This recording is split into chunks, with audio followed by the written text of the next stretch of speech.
유머를 잘 못하는데 웃긴 이야기 하나 하고 시작할까 합니다. 결혼 30주년을 맞아서 부부가 이스라엘로 여행을 갔습니다. 그런데 안타깝게도 도착한 다음 날 남편이 심장마비로 쓰러지고 말았습니다.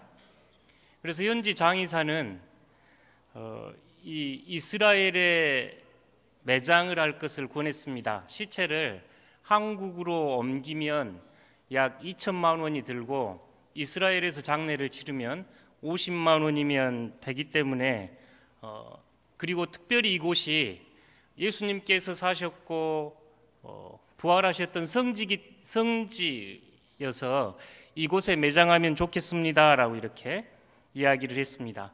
그런데 부인이 한참 고민하고 생각하더니 한국 땅에 묻겠습니다. 그래서 이 장의사가 왜 그러시냐고 여쭤봤습니다. 부인이 하는 말이 예수란 남자가 이 땅에 묻혔다가 사흘 만에 살아났다면서요. 예, 고맙습니다.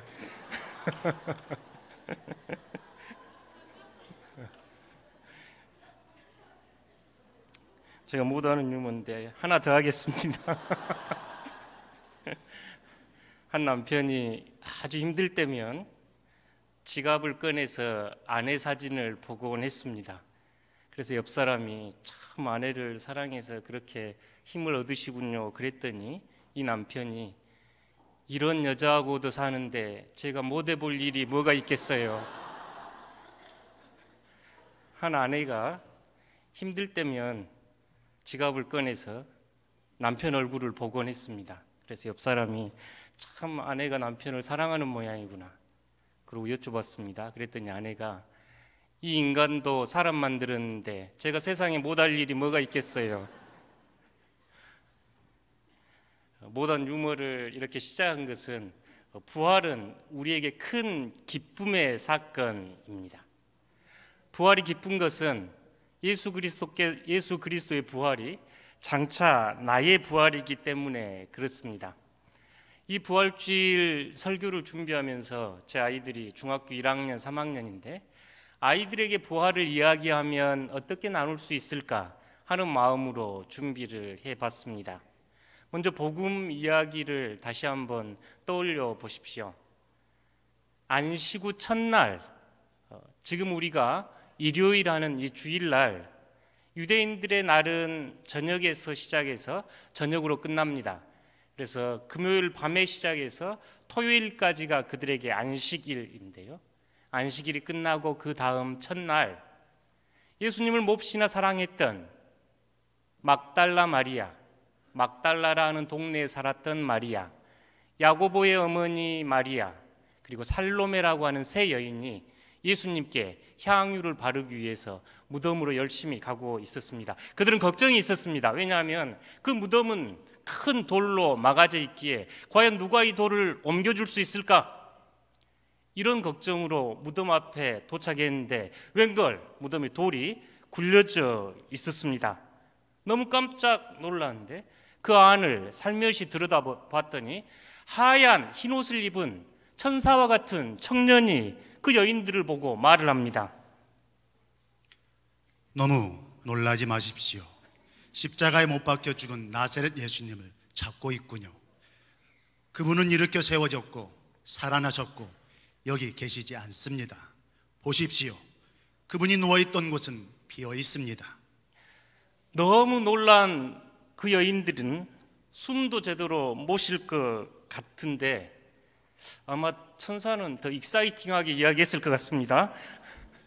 다시 그 여인들에게 이야기를 합니다. 가서 제자들과 베드로에게 전해 주십시오. 예수님께서 여러분보다 먼저 갈릴리로 가셨습니다. 예수님께서 부활하시면 그곳에서 뵙겠다고 전에 말씀하셨듯이 갈릴리에서 뵙자고 전하십시오. 그 여인들은 몹시 놀라 두려움에 떨며 뛰어가서 아무 말도 못했습니다. 이게 마가복음 16장 1절에서 8절에 나와 있는 부활 이야기입니다. 여러분이 부활 이야기가 매우 기쁘고 신나신가요? 기독교 이야기 중에서 가장 신나고 기쁜 이야기가 이 부활 이야기입니다. 그런데 신앙 상담을 하고 면담을 하다 보면 목사님, 저는 다른 건 다 믿어지는데요, 부활 이야기는 잘 믿어지지 않습니다. 여러분은 어떠신가요? 사실 여러분 중에 몇 분만 그런 것이 아니고 초대교회, 심지어 예수님의 제자들, 내가 3일 만에 부활할 것이다 하고 말씀을 직접 들었던 제자들도 예수님의 부활을 잘 믿지 않았습니다. 성경 16장 11, 13, 14절 한번 봐볼까요? 그들은 예수께서 살아나셨다는 것과 마리아에게 보이셨다는 것을 듣고도 믿지 아니하니라. 여기서 그들은 예수님의 제자였습니다. 13절 함께 읽어보겠습니다. 두 사람이 가서 남은 제자들에게 알리었으되 역시 믿지 아니하니라. 이 두 사람은 엠마오 마을로 갔던 두 제자로 보여집니다. 그들이 주님이 살아나셨다고 가서 외쳤지만 역시 믿지 않았습니다. 14절 함께 읽어볼까요? 이는 자기가 살아난 것을 본 자들의 말을 믿지 아니하밀러라. 예수님께서 그들이 살아나셨다는 것을 믿지 않는 제자들을 꾸짖으면서 하셨던 말씀이 믿지 않았기 때문이라고 이야기합니다. 예수님 당시나 오늘이나 부활 사건을 믿기는 쉽지 않는 모양입니다. 그런데 왜 이들이 부활을 믿지 않았을까? 두 가지 생각을 해보는데요. 첫째는 예수님의 변하신 몸을 이해하지 못했던 것이고, 둘째는 부활하신 주님을 만나 뵙지 못한 겁니다. 우리 기독교 신앙은 예수님께서 부활하셨다 하는, 몸으로 부활하셨다는 신앙을 고백하는데요. 저희 중학생, 고등학생들은 몸으로 부활했다 하면 아마 좀비를 떠올릴지 모르겠습니다. 죽은 사람이 좀비처럼 이렇게 다니는 모양이다. 또 어른들은 강시를 생각한지 모르겠습니다. 죽은 사람이 일어나서 강시처럼 다니는 모양이다, 이렇게 생각하는데요. 우리가 부활을 오해하기 쉽게 생각하는 것입니다. 그런데 성경은 부활에 대하여 이야기할 때 우리의 이 몸의 부활은 지금 내 몸이 아니라 신령한 몸, 새롭게 변화된 몸, 새 몸으로 부활할 것을 이야기하고 있습니다. 고린도전서 15장 44절 49절을 함께 읽어보겠습니다. 육의 몸으로 심고 신령한 몸으로 다시 사나니 육의 몸이 있은즉 신령한 몸이 있느니라. 우리가 흙에 속한 자의 형상을 입은 것 같이 또한 하늘에 속한 자의 형상을 입으리라. 아멘. 바울이 예수님의 부활을 설명하는 것을 가만 보니까 우리의 이 육신의 몸이 있고 부활하신 주님의 몸은 신령한 몸이셨구나. 우리가 그 모습이 어떤 모습일지는 잘 모르겠으나 이 같은 육신의 몸이 아니구나. 시간과 공간을 뛰어넘는 몸으로 부활하셨구나. 지금 바울이 이 이야기를 하면서 우리 정아론 전도사님이 아이들에게 애벌레와 나방의 비유를 말씀해 주셨는데요. 바울 선생께서 고린도전서 15장에서 씨앗 이야기로 해줍니다. 뿌리는 씨가 죽지 않으면 살아나지 못하겠고, 씨를 뿌렸는데 이게 내중에 장래의 형체로 나타날 것입니다. 예를 들어 수박 씨앗은 매우 작은데 그 수박 씨앗을 심으면 수박이 넝클째 열리지요.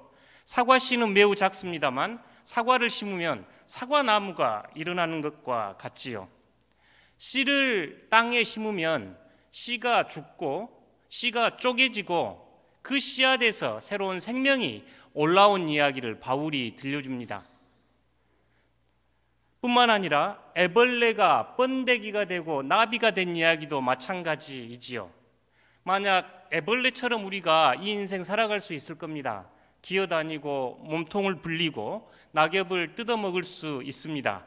어느 날 고추를 만들고 그 고추에서 애벌레가 상상할 수 없었던 나비의 아름다운 모습이 나옵니다. 하늘을 바라보면 참 아름다운 것이 독수리이지요. 푸른 창공을 가르며 나는 저 독수리. 그래서 이사야 선지자도 독수리 날개쳐 오르듯 우리의 영혼이 주님께 날개쳐 오름을 그 옛날 꿈꾸었지요. 저 독수리도 어느 한때는 저렇게 엄마가 품어 좋아했던 알이었지요. 오늘 저희가 부활절 때 계란을 나누는 의미도 그렇습니다.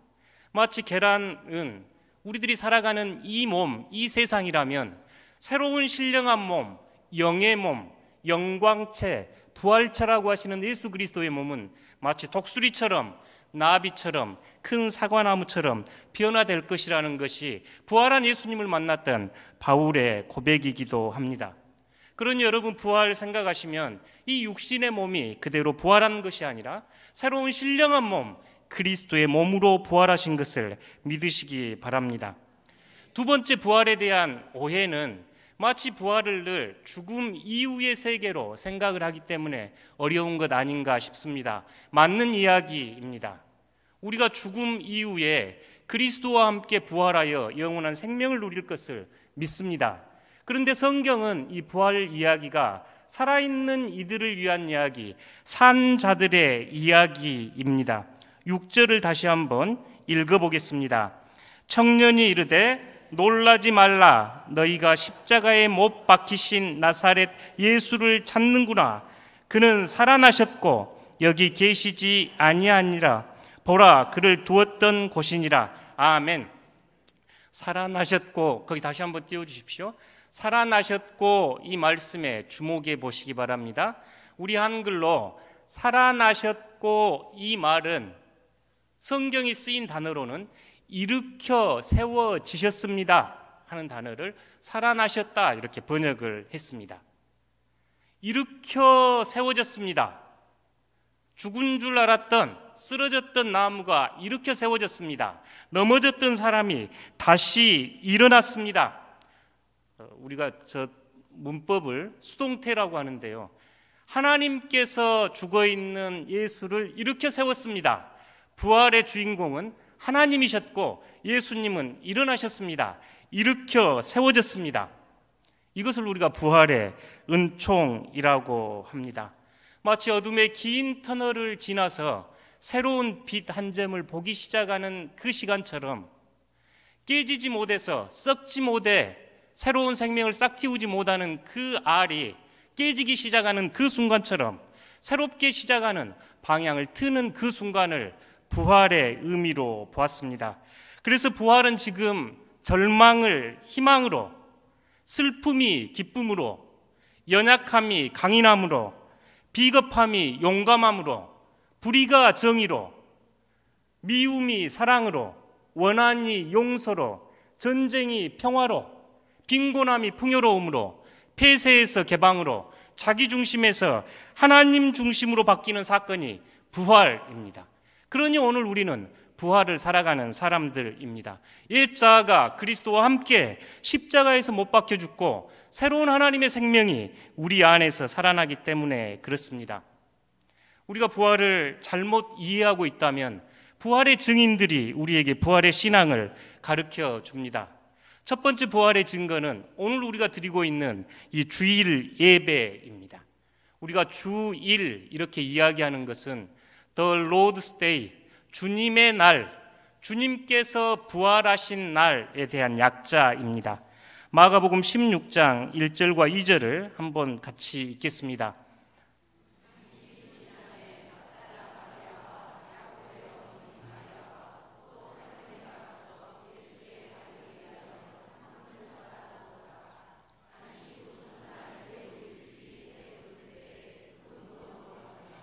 아멘. 안식 후 첫날 매우 일찍이 해 돋을 때에 여러 번 시간을 가리키는 단어들을 써서 강조를 했는데요, 지금 이 예수님의 부활 사건은 로마 제국이 통치했던 로마 제국의 시대였습니다. 우리가 지금처럼 자유롭게 만날 수 있었던 그 시대가 아니고 어떤 모임이든 종교 행사든 한 달에 한 번 허용했다고 합니다. 군중들이 모일 수 있는 것은 한 달에 한 번인데요, 여러 번 모이면 로마 제국에 대한 반항과 전복에 대한 모의를 한다는 이유로 종교적인 집회를 한 달에 한 번 허용했습니다. 유일하게 면제가 된 사람들이 유대인들이었는데요, 유대인들은 안식일을 목숨처럼 지켰기 때문이죠. 그런데 부활의 예수를 경험한 그리스도인들은 안식일이 아니라 안식 후 첫날 일요일 날 모임을 가졌습니다. 우리가 주일날이라고 하는 곳에 그때 선포됐던 복음의 핵심은 주님께서 일어나셨습니다. 주님께서 부활하셨습니다. 이것은 참으로 옳습니다. 주님께서 부활한 날, 주의 날, 주일날, 우리가 드리는 주일 예배입니다. 우리가 드려지는 매 주일 예배는 이 주님의 부활로부터 시작된 이야기입니다. 당시에도 이 주님의 부활이 조작됐다고 생각했던 사람들이 있었습니다. 예수님의 육신을 누군가가 가져갔다고 생각했던 사람들의 이야기가 성경에 나오는데요. 당시에도 이런 가짜 뉴스가 있었습니다.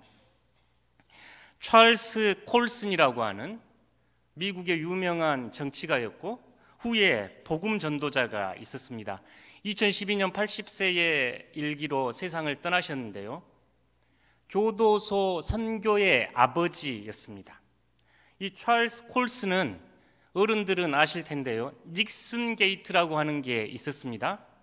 닉슨이라고 하는 미국의 대통령이 어떤 비밀리에 그 당시 민주당의 선거인 명부를 훔치는 사건이 있었는데 대통령에 새롭게 당선되기 위해서 그랬습니다. 이때 최고의 참모 역할을 했던 사람이 찰스 콜슨이었는데요. 워터게이트라고 하는 시에서 있었던 사건이었죠. 사악한 천재, 더러운 협상꾼이라고 별명이 붙었던 닉슨의 최고의 참모였습니다. 12명이 함께 모여가지고 이 닉슨 게이트를 일으키고 이 사건이 점점 커져서 특별검사가 임명이 됐습니다.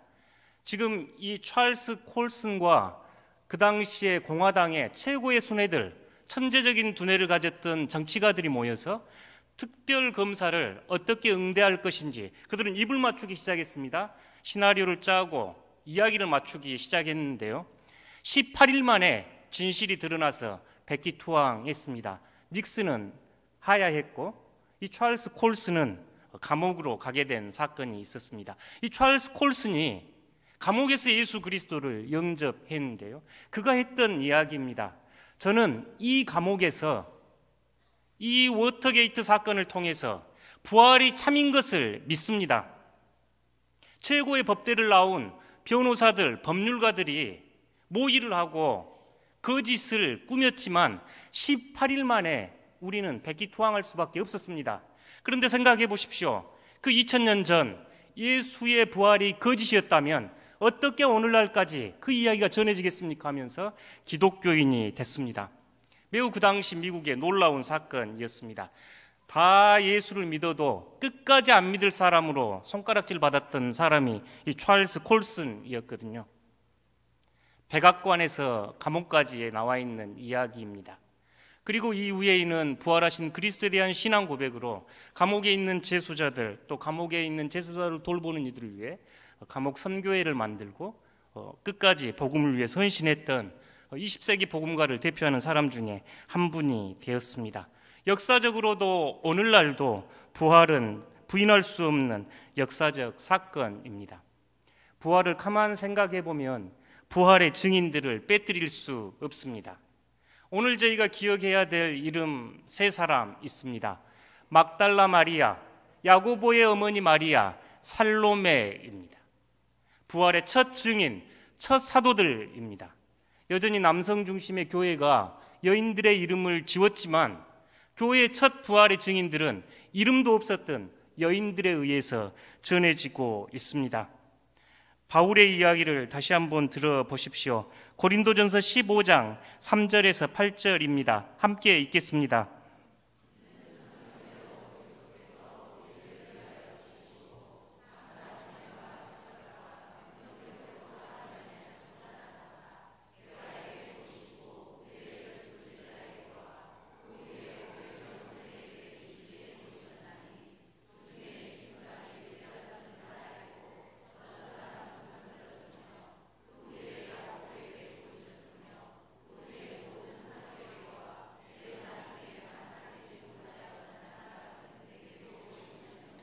아멘. 주님 목숨까지 걸고 따르겠습니다 했던 제자들의 부활의 증인이 되지 못하고 이름 없었던 가난한 여인들이 주님의 제자의 참 증인이 됐습니다. 디베랴 호숫가에서 주님은 베드로를 만나 주셨고, 그 변화된 베드로는 이제 로마에 복음을 전하는 사도로 십자가의 길, 순교자의 길을 갔습니다. 예수님 당시에도 메시아라고 외쳤던 사람들이 여러 명 있었습니다. 그 리더들이 죽으면 그룹이 흩어지거나 새로운 사람을 찾아갔던 것이 통례였습니다. 그런데 예수님의 제자들은 부활하신 그리스도를 만나고 삶을 온전히 변화시켰습니다. 바울은 어떤가요? 심지어 예수님을 믿는 사람들을 핍박하기 위하여 말을 달렸던 사람이었습니다. 율법에 철저했던 유대인 중에 유대인이었던 이 바울이 다메섹 도상에서 부활하신 예수 그리스도를 만나고 복음의 사도로 바뀌어집니다. 1517년 개혁된 교회는 끊임없이 개혁되어야 한다는 종교개혁의 기치를 올렸던 루터 또한 부활하신 주님을 만나며 인생이 변화됐습니다. 1885년 부활절 아침 인천 제물포에는 아펜젤러 선교사와 언더우드 선교사가 이 땅에 도착했습니다. 제가 공부 잘하면 1등급에 들면 서울에 좋은 데 간다고 들었습니다. 당시 대학을 다니는 것은 0.3%에 해당했던 수치입니다. 특히 의사가 되는 것은 더 어려운 일이었지요. 안락한 생활, 풍요로운 삶, 보장된 인생을 내려놓고 저 먼 땅, 극동이라고 했던 Far East라고 했던 이곳까지 목숨을 걸고 왔던 이들이 부활의 산 증인들이었습니다. 그분들 뿐인가요? 그분들을 만나서 변화됐던 애양원의 손양원 목사님 같은 분들도 계셨습니다. 나병 환우들을 가족처럼, 친구처럼, 예수님처럼 섬기셨던 손양원 목사님과 한센슨 병자들을 섬기셨던, 그 이유를 따라갔던 많은 병원에서 섬기셨던 선교사님들, 의사 선생님들도 계셨습니다. 부활의 증인들입니다. 우리 덕신교회를 생각해 봐도 그렇습니다.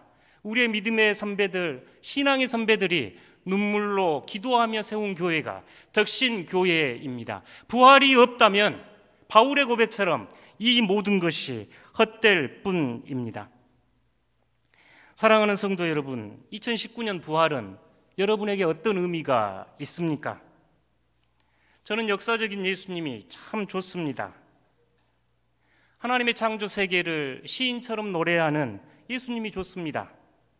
농부들이 씨 뿌리는 모습을 보고 하나님 나라를 농부들처럼 이야기 들려주시는 예수님이 좋습니다. 참 예수님처럼 훌륭한 이야기꾼도 없다 싶습니다. 뿐만인가요?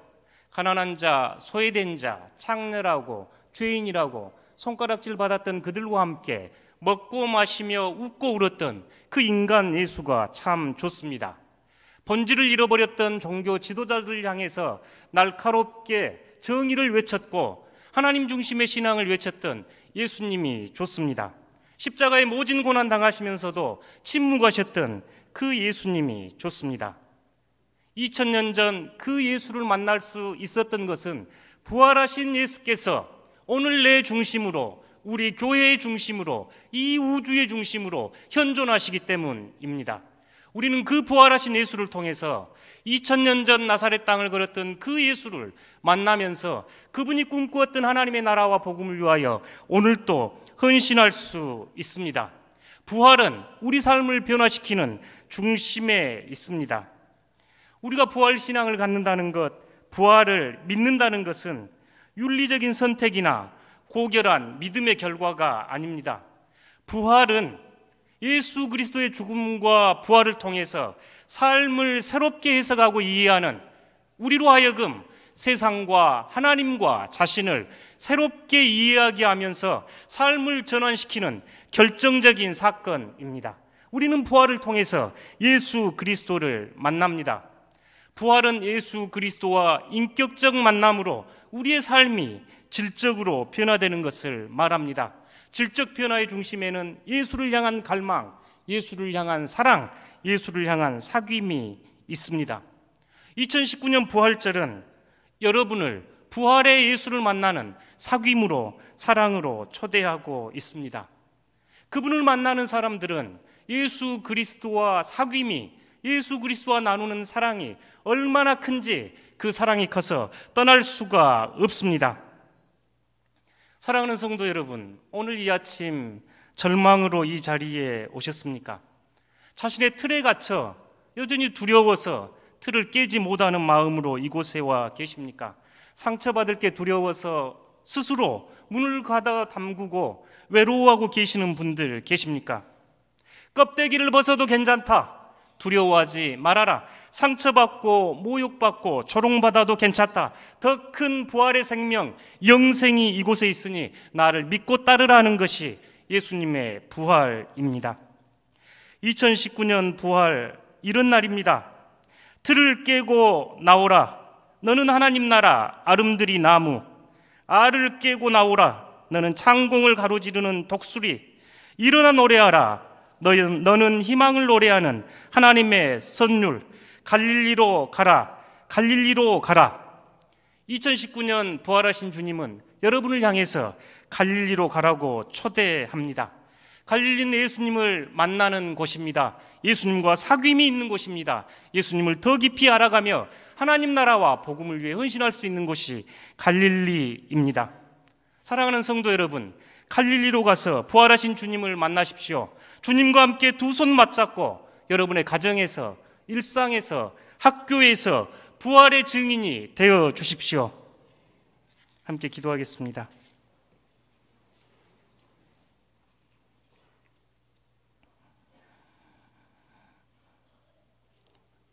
부활의 기쁨과 생명을 허락하여 주신 주님, 이 기쁨 오늘 우리에게 허락하여 주시니 참으로 고맙습니다.